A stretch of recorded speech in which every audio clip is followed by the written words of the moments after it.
Merci Yanis. Bonsoir tout le monde. Je souhaite vous remercier tous de votre présence, tout spécialement le consul général de France, M. Claude Cambrai. C'est votre nom. Je suis tout à fait reconnaissant à Odile, à Jean, à Georges, à Guériki. Soyez tous bienvenus dans cet espace bibliophile, Lexicopolium. Je suis tout à fait reconnaissant de M. Iliopoulos qui m'a fait découvrir Basil Zaharov. Et je suis tout à fait reconnaissant à M. Nikitas Bostanis qui m'a guidé dans cette ville romanesque, Alexandrie, du début du XXe siècle. Mais commençons par Film Noir.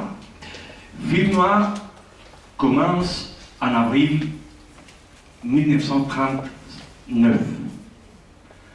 Un jeune journaliste français, Philippe Delpeau, raconte au Café de la Paix le vieil anarchiste espagnol Miguel Tarrabó.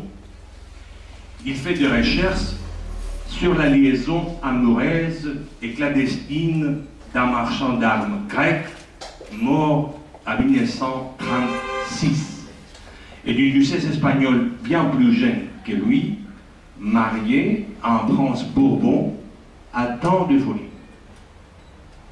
Miguel Tarrabó, juste arrivé d'Espagne après la fin de la guerre civile, est toutefois un peu réticent. Il prétend ne connaître que peu de choses sur cette histoire. Cependant, par la suite, les deux hommes se voient régulièrement et pendant ces rencontres, il s'avère que l'Espagnol connaît bien plus qu'il ne veut en dire. Par le biais de ses souvenirs, Philippe découvre un monde obscur où la préhistoire avec un grand H est écrite par des protagonistes ténébreux. Le lecteur va désormais suivre deux niveaux de narration. Au premier niveau, c'est l'intrigue en elle-même. Nous découvrons, au fil de notre lecture, des épisodes tirés de la vie de Basil Zaharov, marchand d'armes mystérieux qui a réellement existé et qui a influencé le cours même de l'histoire. Dans un deuxième niveau, ce sont les récits de Don Miguel au jeune journaliste Philippe sur fond romanesque. Le roman commence par une scène dans l'Orient Express en février 1887, marquant le début de l'idylle. À la veille de son mariage morganatique, Maria del Pilar succombe à une passion qui va durer toute sa vie.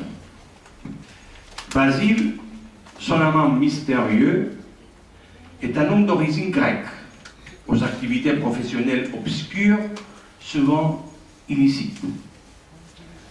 Qui est Basil Zaharov, l'obscur protagoniste de ces romans? Quelle est sa véritable origine?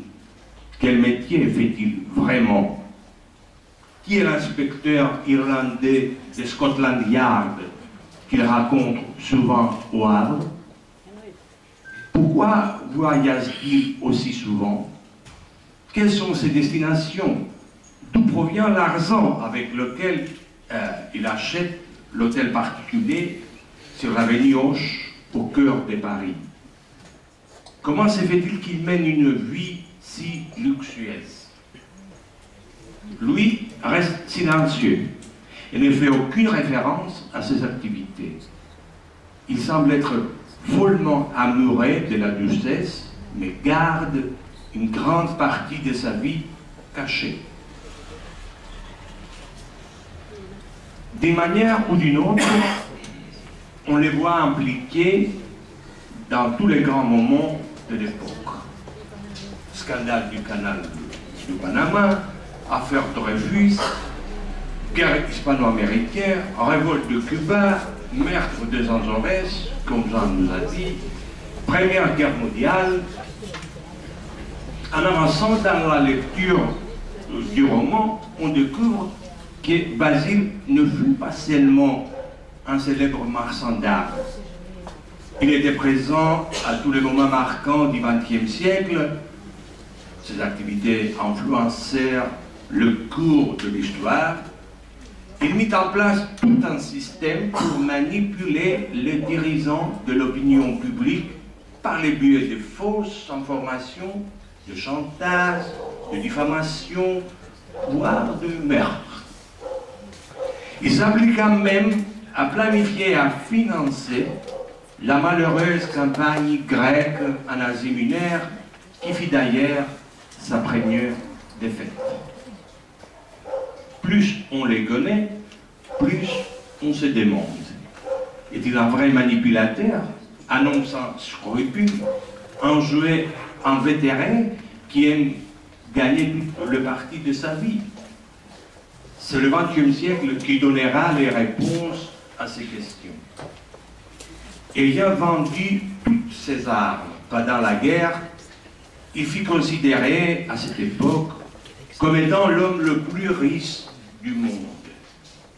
D'ailleurs, c'est à ce moment-là qu'il racheta le casino de Monte-Carlo. Et dans le même temps, il aime la belle vie et il épouse volontiers la doctrine de l'hédémonisme. La haute culture, la gastronomie, le hôtel de luxe, le plaisir de fumer un bon cigare ou de boire un verre de whisky de bonne qualité devient son protocole personnel. Basile est un bon viveur sans scrupules, un homme envoûtant aussi bien que dangereux. Son amour pour la duchesse Maria del Pilar fait contrepoids à l'obscurité de son caractère. Il aime pendant des années entières et attend patiemment la mort de son mari pour pouvoir l'épouser. Il est très galant avec elle, ainsi qu'avec ses filles, qu'il considère désormais comme siennes. Maria del Pilar fut la femme fatale pour Basile, celle qui monopolisa son cœur pendant 40 années, et celle qui accepta de devenir sa maîtresse pour être aux côtés de cet homme puissant, lui inspirant un sentiment de sécurité dont elle avait tant besoin. Finalement, elle épousera Basile en 1924, 2 ans avant de mourir soudainement. Il est mort qui affecta Basile profondément. Il commença à liquider ses actions, renonça progressivement à toutes ses activités pour succomber finalement à une maladie mystérieuse. Autre personnage important, William Melville, cet espion de grande envergure, d'origine irlandaise, servit fidèlement pendant toute sa vie les intérêts de l'Empire britannique. Homme de tempérament mystique, il sauva Basile au début de sa carrière et s'avéra bien être un bon ami jusqu'à sa mort en 1918. En 1903, il démissionna de ses fonctions d'inspecteur de police pour mettre en place le service secret britannique. Pour ce faire, il recrute 2 gens exceptionnels, dont Sidney Riley, l'espion célèbre qui sert de modèle à un agent secret que nous connaissons bien, James Bond. Autre personnage, mais imaginaire cette fois-ci, Miguel Tarabo, fils d'un russe fermier castillan, il épousa la doctrine anarchiste et mena une vie de lutte sociale et politique. il fit l'amant d'Irène, un personnage imaginaire également, cousine de Maria del Pilar. En 1939, il arrive à Paris exilé de sa patrie, l'Espagne franquiste. Don Miguel se charge de raconter une série d'épisodes concernant Basile et les autres protagonistes du roman. Parallèlement, c'est lui qui donne un air littéraire à ses romans, avec ses commentaires empreints de la philosophie et son attitude souvent comique et bizarre. Enfin, autre personnage imaginaire, Philippe Thébault. Aidé de Miguel Tarragón, il fait des recherches sur la vie de Basile et de Maria del Pilar. C'est dans un homme passionné et romantique qui forme un duo idéal avec les vieilles anarchistes. Ces rencontres au Café de la Paix aident à compléter le puzzle d'une vie mystérieuse. Sa liaison amoureuse avec une jeune française, Gisèle, est certes moins glorieuse que celle du couple protagoniste, mais donne un ton d'agréable légèreté au roman. Bien d'autres personnages défilent au fur et à mesure sur la scène de ces romans. Des hommes politiques comme Lloyd George ou Georges Clemenceau, des espions célèbres comme Sidney Riley et Travis Nicholl, sans oublier des personnalités de l'envergure de Sarah Bernard. Moi, roman emprunt de cosmopolitisme m'amène à vous parler de Jour d'Alexandrie, le premier livre de la trilogie qui s'achèvera avec le troisième roman que je suis en train de préparer. Alexandrie a été le symbole du cosmopolitisme, ou plutôt de l'internationalisme, qui s'est développé dans le bassin oriental de la Méditerranée. Il y a bien entendu d'autres métropoles de ce type, comme Constantinople ou Smyrne, mais Alexandrie a été le point nodal, un carrefour de plusieurs civilisations, religions, races et langues. Sans doute, la position géographique et l'autonomie commerciale accordées aux communautés étrangères de la ville ont-elles considérablement contribué à son apogée. Alexandrie est devenue un paradis économique et culturel. En fait, en essayant de reconstituer l'atmosphère de ces paradis perdus, j'ai aussitôt réalisé que les Alexandrins n'ont pas mené une vie ordinaire. J'ai réalisé ça avec l'aide de Nikitas. Les habitants d'Alexandrie aimaient à s'adonner au plaisir matériel et spirituel. Ils sont parvenus à créer une séduisante, une ville occidentale dans le cœur de l'Orient, traversée par le courant de l'avant-garde européenne. Le miracle de cette ville s'est fondé sur la symbiose harmonieuse de peuples différents. Certes, la condition des autochtones était défavorisée à cause de la colonisation, mais en dépit de cette inégalité, je pense que plusieurs communautés avaient trouvé une manière de réconciliation sociale qui a bien fonctionné pendant de nombreuses décennies. J'ai essayé de créer dans Jour d'Alexandrie une plateforme romanesque qui comporte non seulement Alexandrie, mais aussi Constantinople, Beyrouth, Smyrne, Thessalonique, Turin, Venise, Paris, Berlin, Munich, Marseille. Sur cette plateforme errent constamment une soixantaine de personnages, imaginaires cette fois-ci, à la recherche de leur destin dans les métropoles méditerranéennes et européennes, ébranlées par des événements cosmogoniques. Pour reconstituer l'atmosphère de cette période, il faut imaginer le mélange d'architecture occidentale et orientale, la musique classique qui fait contraste avec les mélodies orientales, les quartiers arabes, juifs, européens, à l'intense érotisme parfois malsain. Le roman présente une topographie de la ville permettant au lecteur de se familiariser avec presque tous les quartiers, rues principales, banlieues, hôtels, cafés, restaurants, théâtres, bâtiments publics et édifices religieux. Alexandrie était la ville symbole du cosmopolitisme, la patrie perdue de tous les esprits internationalistes, grecs, français, anglais, juifs, etc. Aujourd'hui, où nous recherchons des moyens de réconciliation entre l'Occident et l'Orient, l'expérience d'Alexandrie du cosmopolitisme est utile. En effet, c'est la coexistence de plusieurs peuples, religions, langues et cultures qu'il faut avant tout préconiser. Il nous faut des gestes d'amitié, de respect et de solidarité. Les guerres, le conflit, le chauvinisme, le fanatisme, l'intolérance ne sont pas des solutions, ni l'introversion.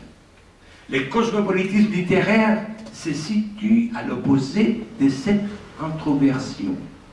En d'autres termes, je peux écrire pour mon village et en même temps être cosmopolite. Il y a toujours un lien viscéral entre les romanciers et les villes. Par exemple, Dostoïevski a sa propre ville, Saint-Pétersbourg. James Joyce, Dublin. Victor Hugo, Paris. Dickens, Londres, etc. Cela me semble tout à fait normal, étant donné qu'un auteur a besoin d'une scène pour faire défiler ses personnages. Car ce qui est essentiel dans un roman, c'est le personnage. Et il faut placer quelque part ces personnages, sinon ils semblent être exilés et désorientés. Ainsi, la ville devient le protagoniste central. Ce n'est pas seulement les endroits, les rues, le quartier d'une ville qu'il faut décrire, c'est surtout à l'âme secrète de cette ville à laquelle il faut être à l'écoute. Chaque cité a son destin. C'est un destin historique, politique, social, qui domine la vie quotidienne de ses habitants. Et ce destin semble être l'énergie motrice d'un roman. Le personnage, les épisodes, les situations, l'intrigue en général, sont dictés par cette puissance mystérieuse. Des villes telles qu'Alexandrie ressemblent à une femme fatale dont on est amoureux tout en sachant qu'elle est mortellement dangereuse. Il faut être vraiment amoureux d'une ville pour vivre son destin, pour écrire son roman, pour accepter son expérience. Dans mes romans, j'ai essayé de déconstruire, entre guillemets, les idées réelles afin de les recomposer d'une façon fictive. De cette manière, je puis récupérer la mémoire du cosmopolitisme et les parfums extatiques de ces métropoles. Quand une ville devient le personnage principal d'un roman, ceci implique qu'il y a aussi d'autres villes qui l'encadrent. Dans le bassin oriental de la Méditerranée, il y a eu aussi Constantinople, Beyrouth, Smyrne, Thessalonique. Par ailleurs, dans l'Europe, des années folles, on trouve Berlin, Munich, Paris, Vienne, Venise, Turin, Marseille. C'est ainsi que le ville-monde devient ces kaléidoscopes magiques à travers lesquels on peut observer l'histoire même. Avec Jour d'Alexandrie et Film Noir, je suis tombé amoureux de toute cette ville. Je savais bien que ces cités cosmopolites seraient mon souffleur ou mon inspiration, si vous voulez. Aujourd'hui, Aujourd'hui, quand je pense à l'écriture de ces deux romans, je me sens un peu comme un Dostoïevski qui a trouvé son Saint-Pétersbourg, comme un James Joyce qui a trouvé son Dublin, comme un Victor Hugo qui a trouvé son Paris. Et je me dis, décidément, ces villes sont mon coup de foudre littéraire. Merci à tous.